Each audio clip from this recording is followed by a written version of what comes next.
Irmãos, nesta noite eu quero pedir toda a sua atenção,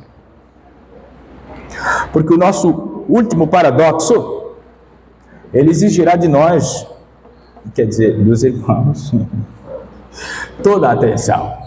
Irmãos, é com tristeza no meu coração que eu termino essa série, porque eu queria poder continuar. Porque tem muita coisa para a gente continuar. Mas nós vamos terminar ela hoje, mas de antemão já vou lhes falar que nós vamos dividir ela hoje e próxima quarta-feira. E aí a gente termina, porque o assunto é tão importante. O assunto demanda calmaria e para que os irmãos entendam. E hoje o paradoxo de hoje é desconhecido apesar de bem conhecido. Desconhecido apesar de bem conhecido. Isto é que todo o cristão ele precisa ser. Abra comigo a sua Bíblia no livro 2 Coríntios, capítulo 6, e o versículo 9. Ele vai dizer a parte A. Paulo falando das marcas do ministério e do seu ministério nesse particular, ele se identificava como desconhecido, porém bem conhecido. Desconhecido, porém bem conhecido. Evangelho de João, capítulo 2. Evangelho de João, capítulo 2, o versículo 24 e o 25. Evangelho de João, capítulo 2, 24 e 25. Você que pode, abra sua Bíblia, não olhe pela televisão. Muito bem, muito bem. Diz assim a palavra do Senhor: mas Jesus não se confiava a eles, pois conhecia a todos. Não precisava que ninguém lhes dissesse testemunho a respeito do homem, pois ele bem sabia o que havia no homem. Hebreus capítulo 4 e o versículo 13.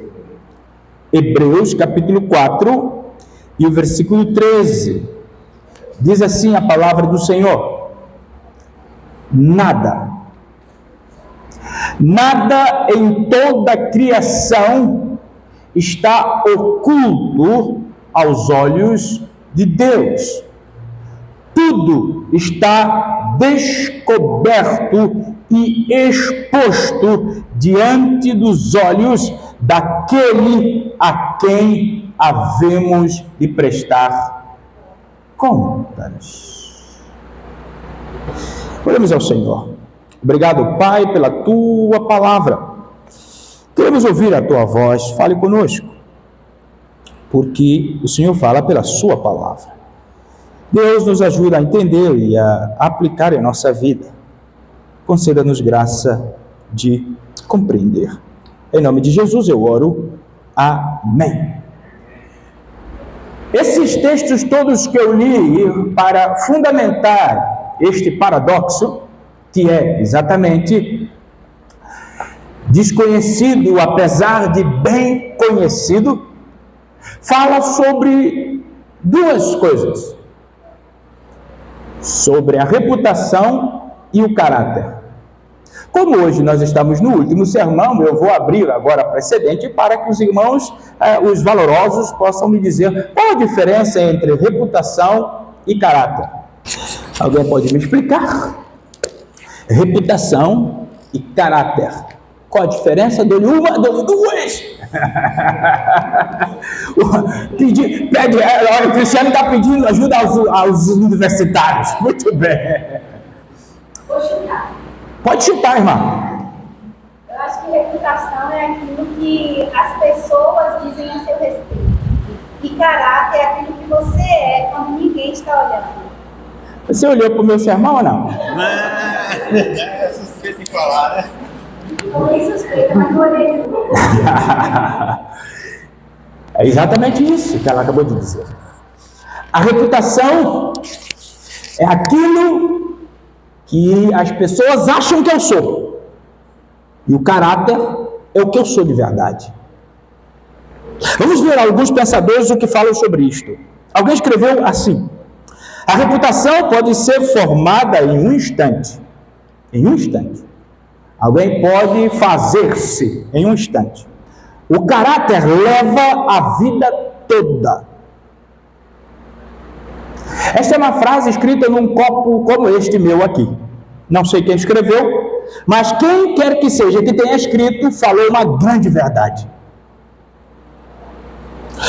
D.L. Moody, um evangelista norte-americano, ele escreveu assim: a reputação é o que as pessoas pensam ao meu respeito.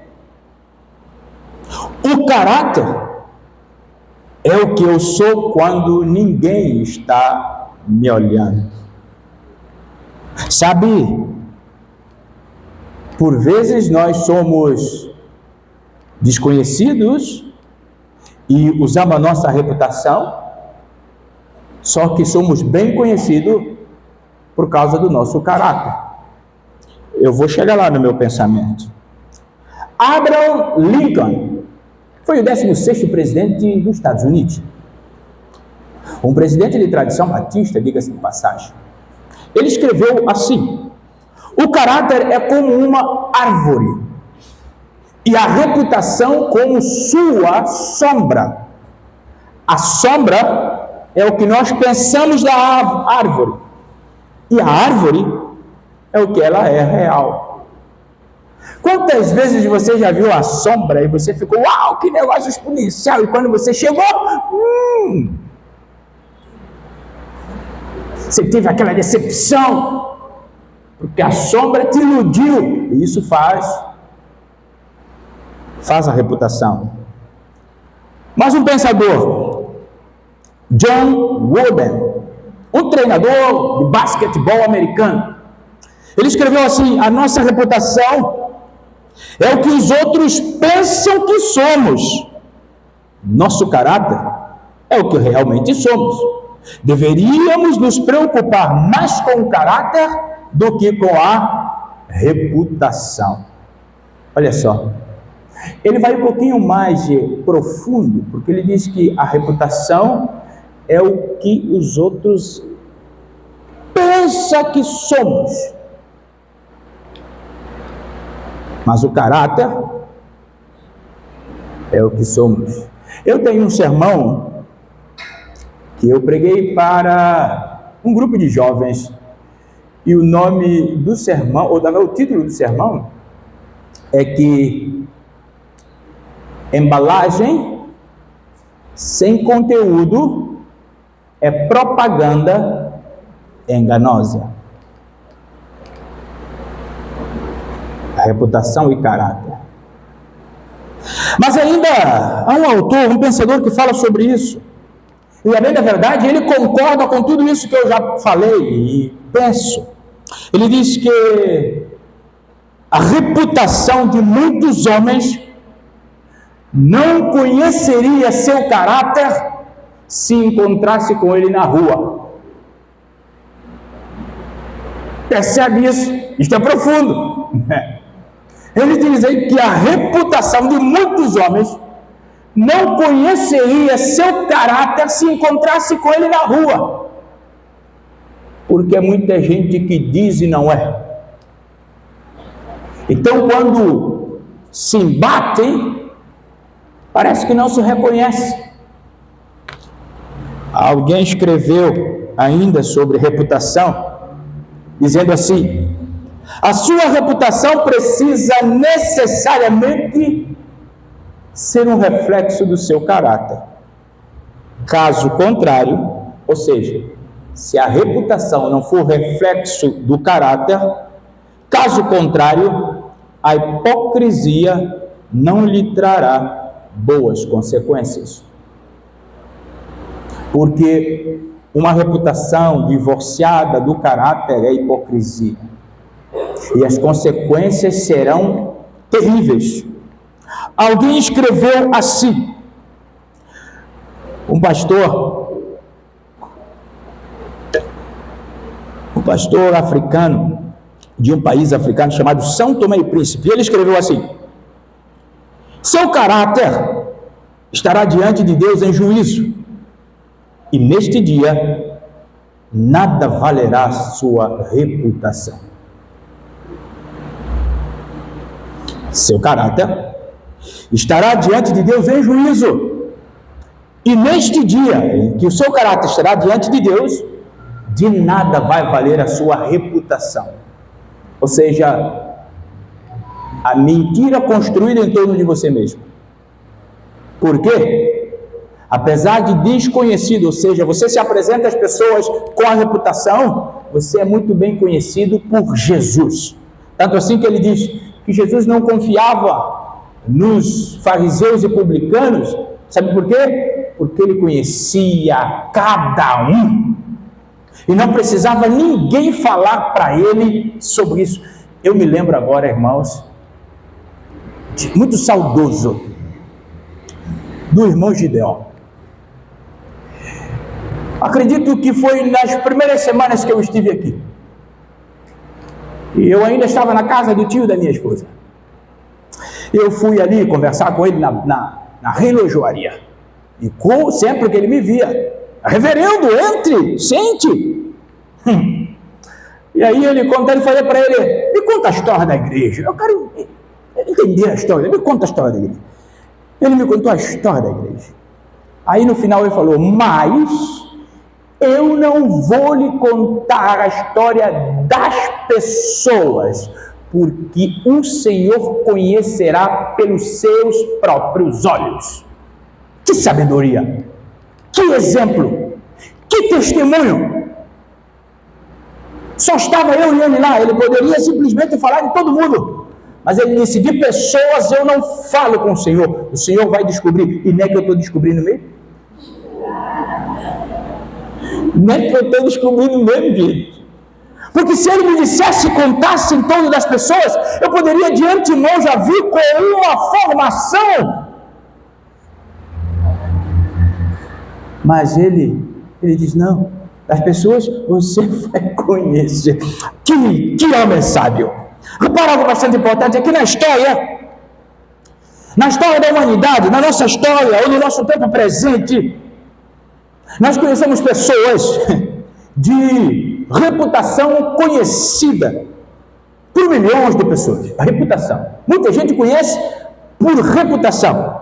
Mas, porém, desses homens da história de grande reputação, pouco deles as pessoas gostariam de imitar seu caráter de verdade.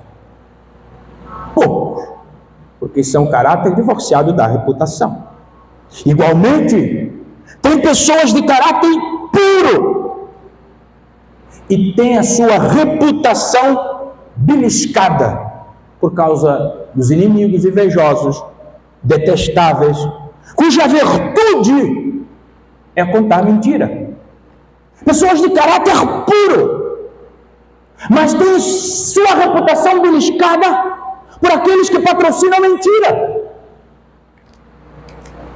Paulo e Jesus Cristo poderia ser enquadrado nestes últimos.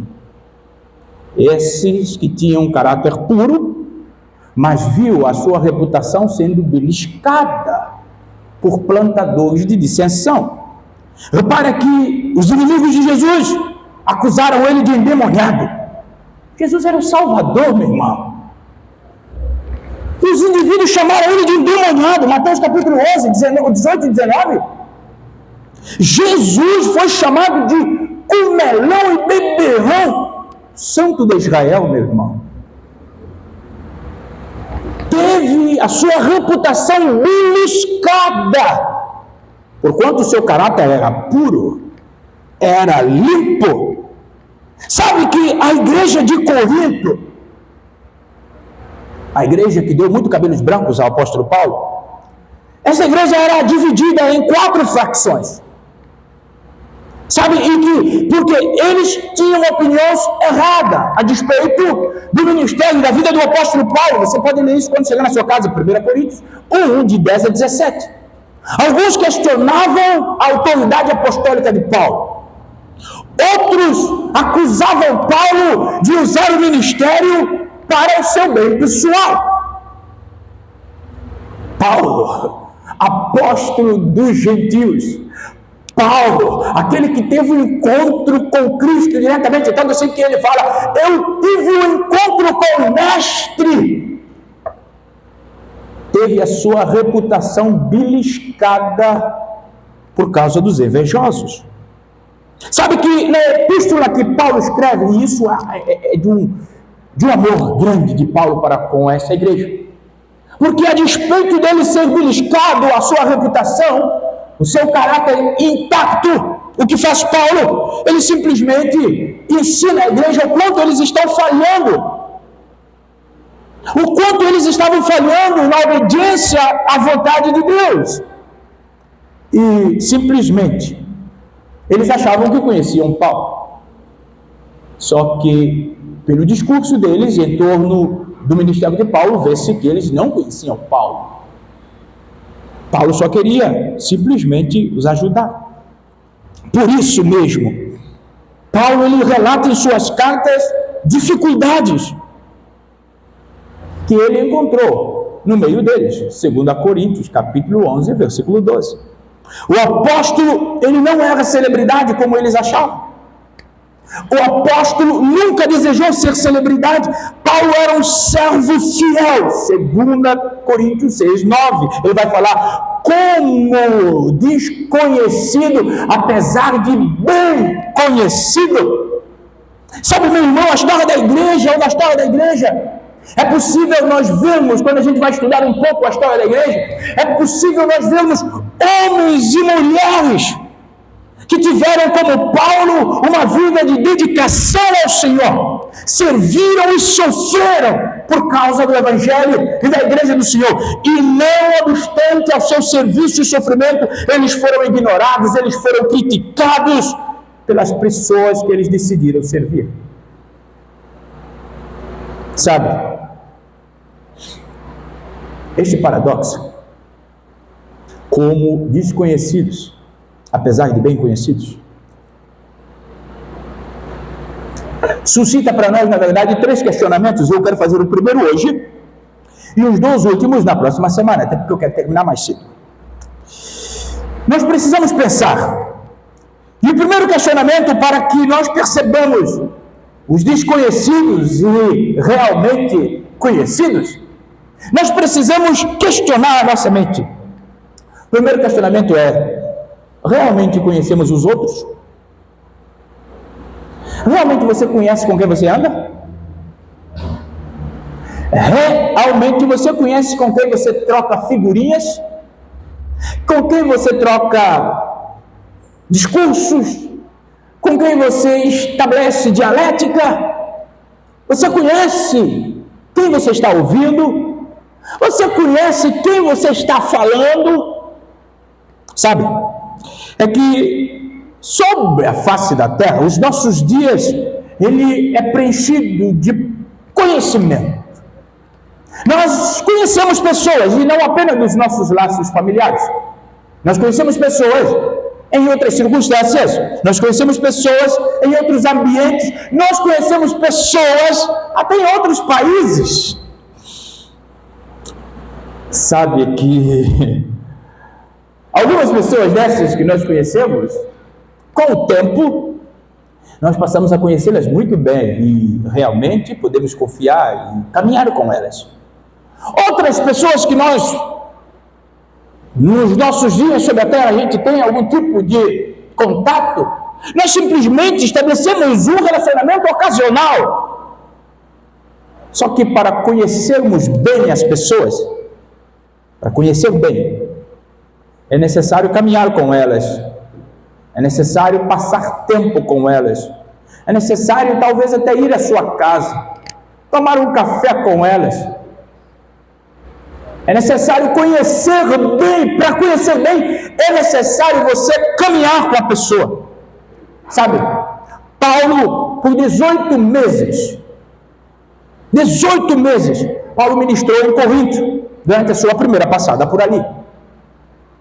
Embora não se compara quanto ele passou em Éfeso, aproximadamente 3 anos ele passou. E sabe o que aconteceu? Durante esse tempo, ele escolheu andar com a igreja, foi suficiente para Paulo aprender a amar aqueles cristãos e guardá-los no coração. No entanto, alguns daqueles cristãos não tiveram o mesmo sentimento que Paulo. E isso foi origem de grande complicação.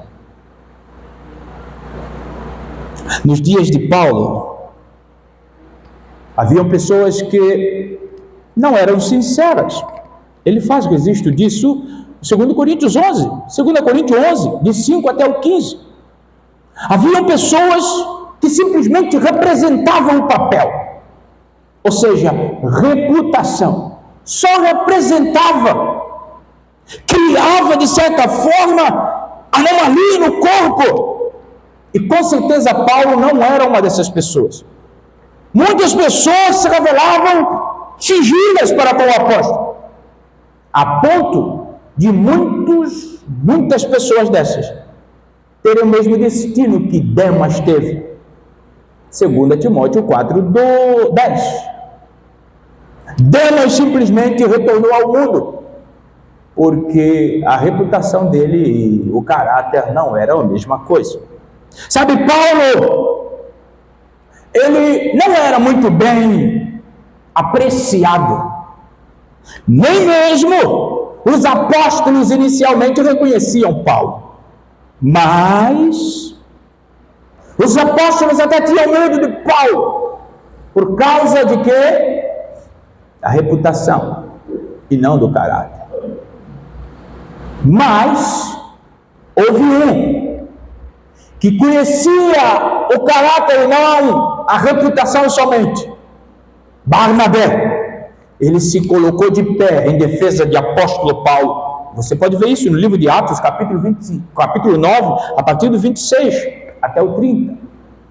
Sabe, Paulo também não era muito bem acariciado, na verdade, as pessoas não conheciam o seu caráter. Sabe, os eruditos gregos, em Atenas, capítulo 17 de Atos, eles diziam simplesmente que Paulo era como se fosse um filósofo, furrasqueiro e confuso, porque eles chegavam a dizer: olha, por que esse tagarela está conversando tanto aí?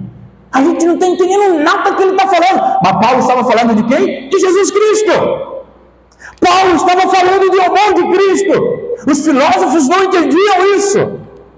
Paulo, quando ele foi levado diante das autoridades, os soldados romanos simplesmente achavam que Paulo era um fugitivo criminoso egípcio.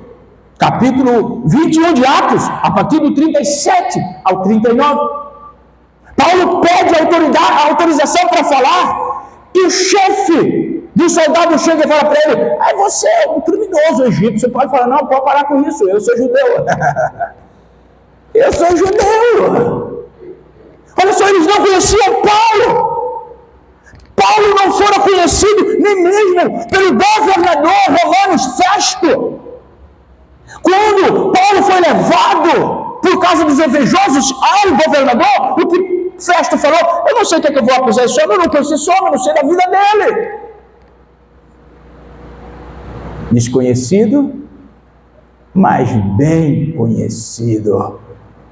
Sabe, tão bem conhecido que os demônios reconheceram Paulo. Isso eu quero que você abra comigo a sua Bíblia no livro de Atos, capítulo 19. Isso é lindo. Atos 19, a partir do 13. Olha só o que ele vai dizer. E alguns judeus que peregrinavam praticando exorcismo tentaram invocar o nome do Senhor sobre os tomados por espírito malignos, mandando: esconjuro-vos por Jesus, a quem Paulo prega. Os que assim procediam eram 7 filhos de um judeu chamado Seva, um dos chefes dos sacerdotes dos judeus. Certo dia, um daqueles espíritos demoníacos lhes respondeu: Jesus eu conheço, Paulo sei quem é, e no entanto vós quem sois? Enquanto os homens não conheciam Paulo, o reino dos céus conhecia, o reino das trevas conhecia, porque ele era um homem de Deus. Demônio chegou e falou para aqueles que queriam imitá-lo: de Jesus eu conheço, e Paulo eu também sei quem é. Agora, e vocês? Quem são? Sabe o que aconteceu? O espírito endemoniado pegou aqueles rapazes, deu uma surra neles, rasgou-lhes a veste todas e eles saíram correndo. Eu já acho lindo isso. Sabe, meus irmãos, olha só. Você conhece quem está sentado do seu lado? É um verdadeiro cristão? Talvez se a pergunta fosse o inverso: aquele que está do seu lado te conhece? És um verdadeiro cristão? Meus irmãos, Paulo jamais lançou mão do engano.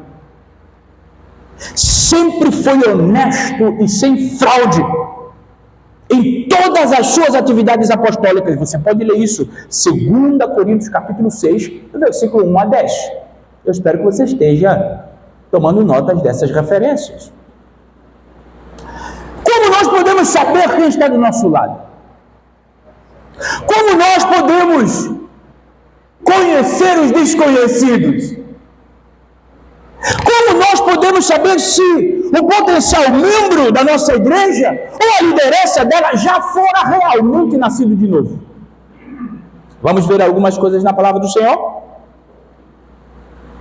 Pedro, Deus 1 até o 13, ele vai nos dar, de certa forma, algumas diretrizes. Mas eu quero usar João, o apóstolo João. Eu quero usar o apóstolo João, e isso eu quero que você abra comigo a sua Bíblia. Eu quero usar a primeira carta de João. A primeira carta de João, no capítulo 2. E fique com a sua Bíblia aberta. João, ele vai nos fornecer aqui algumas inspirativas marcas do novo nascimento. E a primeira marca de um novo nascido é a obediência à palavra de Deus. Quem não crê na palavra de Deus não é nascido de Deus. Porque a palavra de Deus, tal como ela é, de Gênesis e Apocalipse, é a palavra de Deus para as nossas vidas, para o nosso direcionamento. Precisa ser ela a regra de fé e prática, e a desobediência dela nos constitui inimigo de Deus. Por isso, vamos ver, cristão genuíno, ele possui primeiro, capítulo 2, 1 João 7 a 11, ele possui um amor pelo povo de Deus, mas não o amor dele, o amor de Cristo. Vamos ver aqui, a partir do 7 ele fala: amados irmãos, amados, não vos escrevo mandamento novo, não vos escrevo mandamento novo, senão mandamento antigo, o qual tendes desde o princípio.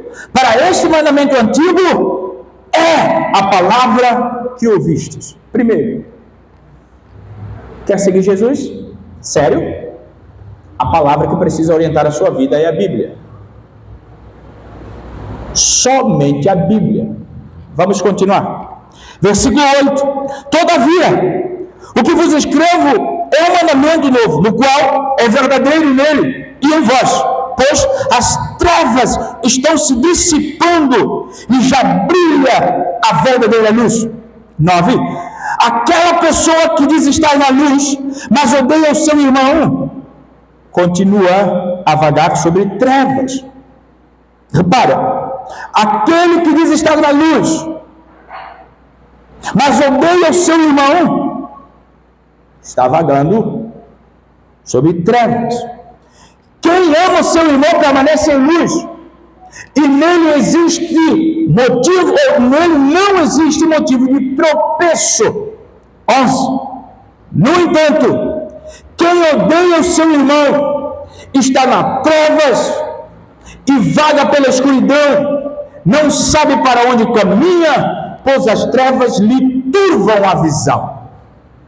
Meu irmão, como eu, cristão, digo, não amo meu irmão, mas eu amo Jesus. Não existe amar Jesus, não amar seu irmão. Qual é a grande manifestação do amor pelo meu irmão? É me colocar no lugar dele.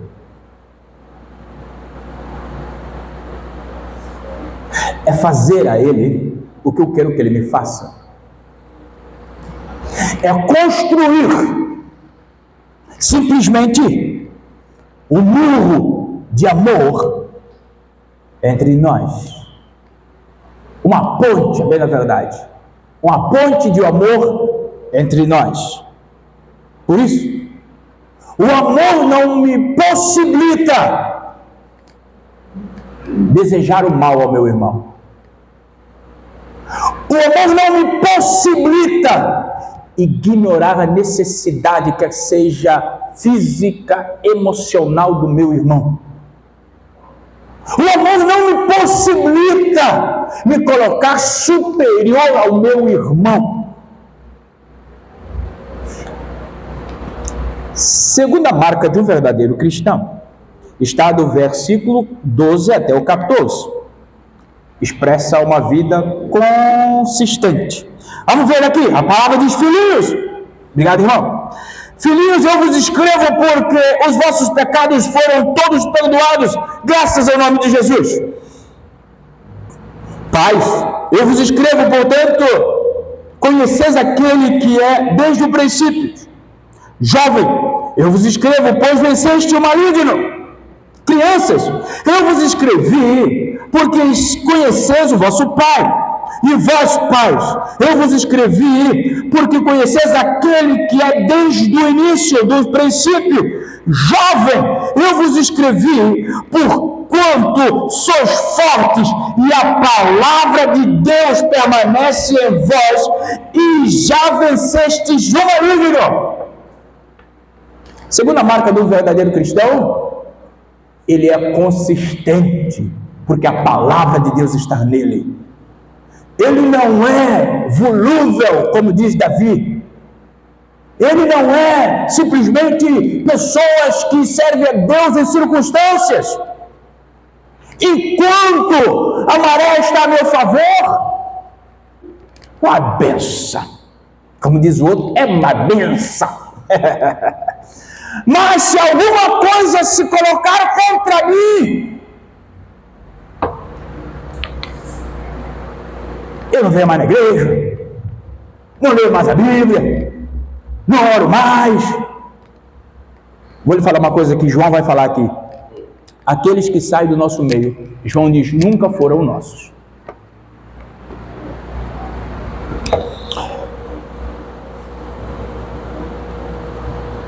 Mas uma marca de cristão genuíno.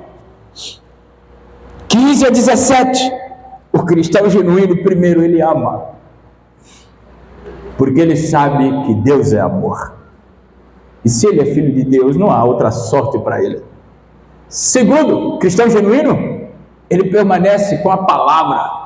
Porque a palavra de Deus, ela é atemporal e ela é acultural.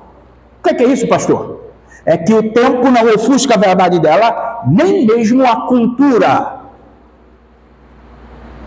Ela está acima do tempo, ela está acima da cultura, ela está acima de você. Ela está acima de mim. Você compreende? Precisamos estar constante na palavra. Continuamos, de 15 a 17. O verdadeiro cristão, ele está separado do mundo. 15 a 17 ele vai dizer assim: não ameis o mundo, nem o que nele existe. Se alguém ama o mundo, o amor do Pai não está nele.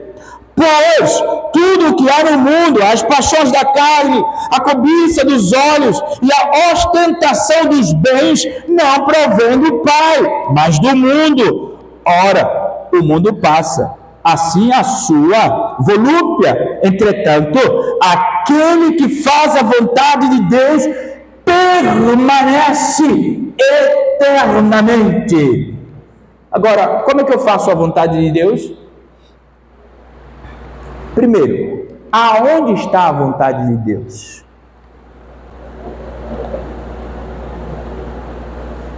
E ela toda é a vontade de Deus. Como é que eu faço agora a vontade de Deus? Quando eu observo. O que é observar? É olhar e aplicar na minha vida. Aí eu conseguirei fazer a vontade de Deus. Essa é a palavra do mundo. As coisas que o mundo privilegia, o verdadeiro cristão não privilegia. O verdadeiro cristão não se envolve com coisas que o mundo tem prazer. Por isso o cristão não fuma, não bebe, não prostitui. Não faz o que, Meliane? Não rouba. Não fala mais? Não mente. Fala mais, o que é que o cristão não faz, irmãos? Me ajude aí. Esqueci alguma coisa mais? Irmão Cristiano, fala alguma coisa mais? Não fala mal do próximo. O que mais? E Maitana, alguma coisa que eu esqueci? O que é o cristão genuíno? Oh? Não, Itana. Fala mais daquilo que eu esqueci. Será que eu esqueci alguma coisa? Então, olha só. Nós não fazemos um bocado de coisa. Não dá mau testemunho, não dá falso testemunho. Muito bem, mas a irmã Zerilda, muito bem, não dá falso testemunho. O que mais, irmãos? Eu esqueci de alguma coisa. Amigo Bernardo está com a mão assim. Fala aí, amigo Bernardo. Não mata, muito bem. E nesse pressuposto, amigo Bernardo, o matar não é só físico. O matar pode ser da moral e da reputação do outro. O verdadeiro cristão não mata a reputação do outro, o nome do outro, muito menos a física do outro. Amigo Bernardo, você é exponencial, hein? Muito bem. Vamos lá. O que mais que um verdadeiro cristão não faz? Ele não abandona a palavra de Deus. Vamos ver, vamos continuar lendo, 18 até o 23. Ele diz assim: filhinhos, esta é a hora derradeira, ou seja, é a hora do fim. E assim como ouviste que o anticristo está chegando, já agora muitos anticristos têm surgido. Por isso sabemos que esta é a última hora. Aí você pergunta para mim, pastor, o que é anticristo? Todos aqueles que se opõem a Cristo. Todos aqueles que não pregam a palavra, o anticristo. Todo aquele que não recebe a palavra, o anticristo. Porque se opõe à vontade de Cristo. E ele está dizendo, eles já estão no nosso meio. Olha só, continuando aqui. Eles saíram do nosso meio, mas na realidade não eram dos nossos. Pois se fossem dos nossos, teriam permanecido conosco. O fato de terem nos abandonado revela que nenhum deles eram realmente nossos. 20. Ele vai continuar dizendo.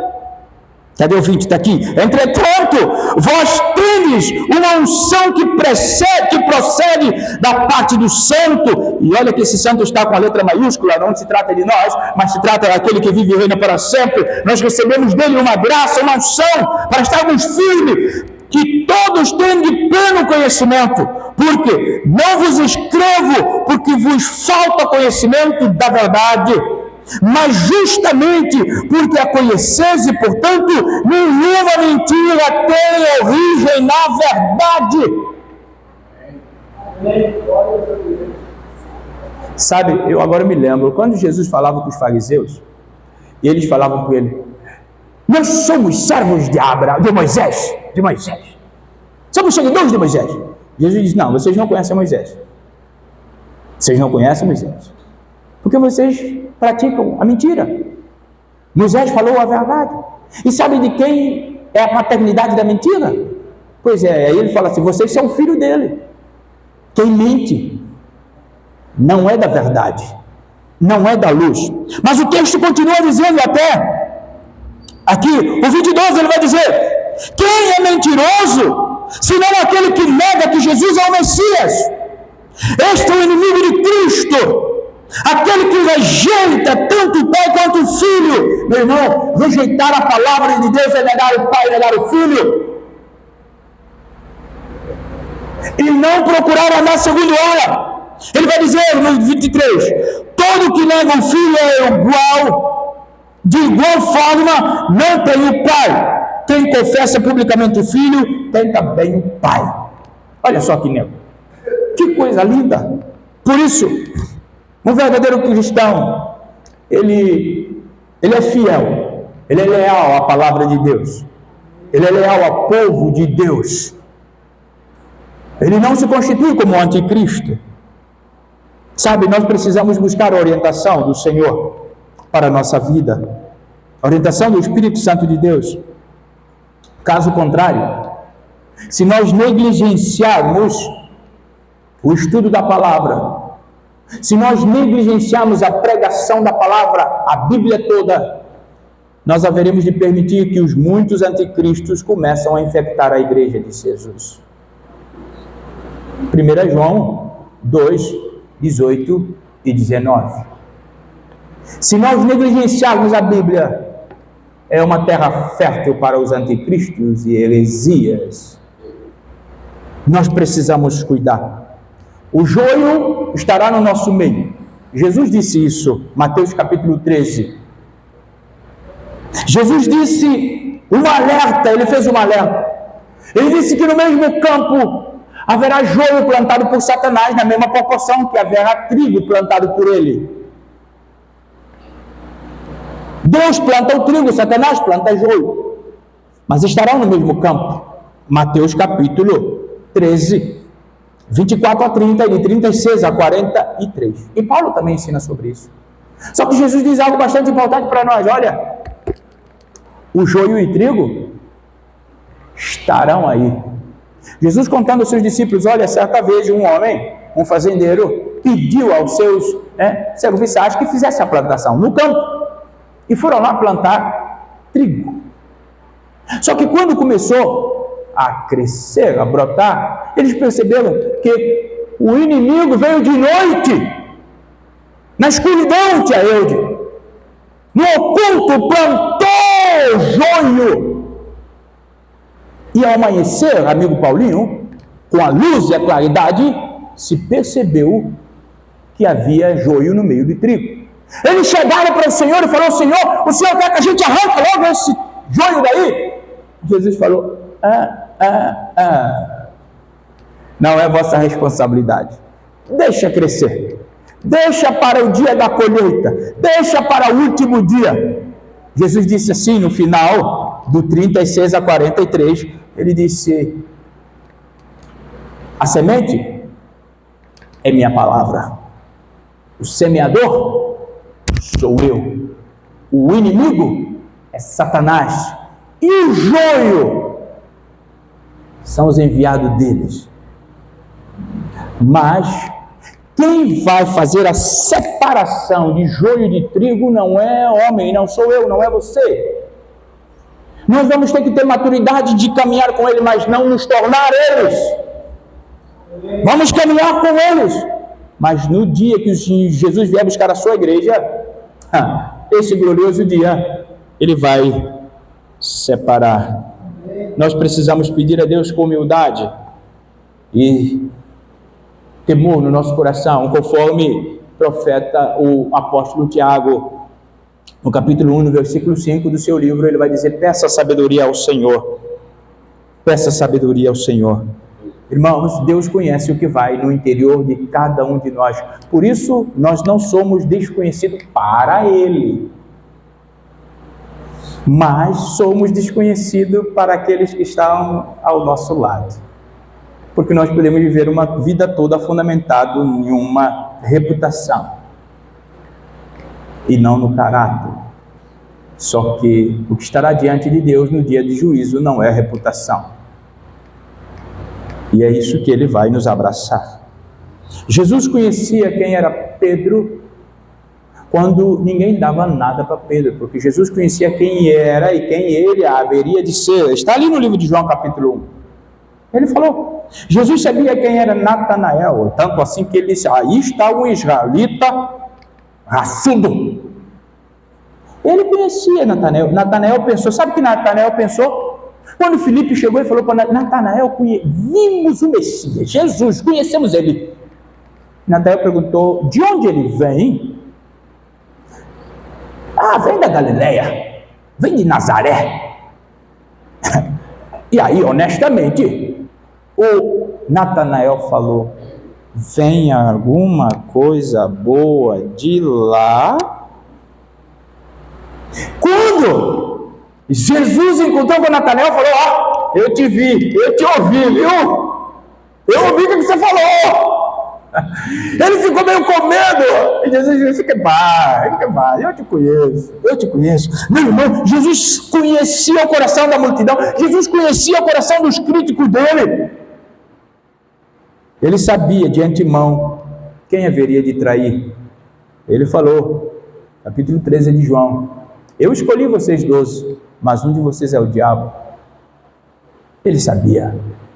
Por isso, o rei Davi falou para o Salomão, seu filho, que o Senhor sonda todos os corações e conhece a motivação de pensamento. 1 Crônica 28:9. Davi ainda escreveu que Deus conhece os segredos do coração. Salmos 41:21, 139, 1-6. E Jeremias vai dizer que o nosso coração é enganoso. Paulo, ou na verdade João, alertou a igreja do seu tempo.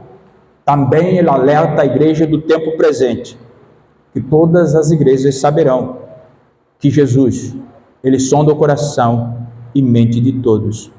Por isso, irmãos, eu quero concluir dizendo assim: sabe que com andar com Jesus, eu vou percebendo que, na verdade, me faz mais compreensivo, mais perdoador.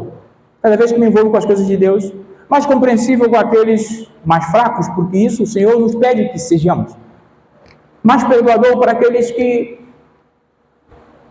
caluniam, como Jesus falou: perdoa-lhes, Pai, eles não sabem o que estão fazendo.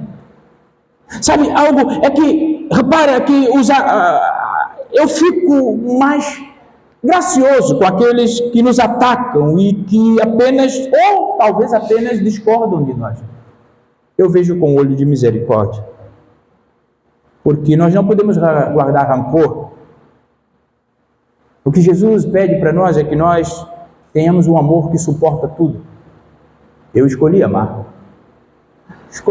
essa igreja, escolhi amar a minha esposa, eu escolhi amar, e suportarei enquanto o Senhor quiser. Finalmente eu quero trazer uma citação. Um pregador escocês, ele escreveu: se então você estiver verdadeiramente seguindo a Cristo, jamais fique ansioso para explicar-se.